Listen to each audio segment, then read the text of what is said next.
parapsychological, psychopathological, or pathophysiological. Over-commercialized way. When something is over-professional, over-commercialized, yeah, absolutely. there's a high level of materialize the abstract concepts I have.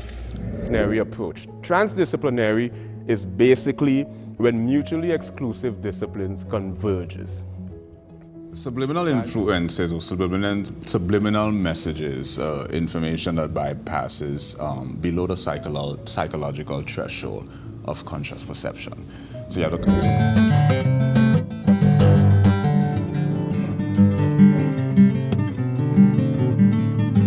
Physics encapsulates a number of different phenomena. It really studies how things work on a fundamental level, on a molecular level.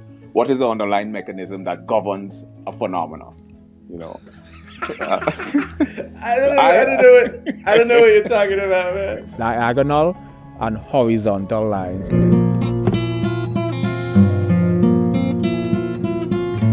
You know, maybe that's the game. You play a note on an instrument. What determines amplitude? What determines frequency? What communicate language just as effectively as human? Figurative and rhetorical imagery.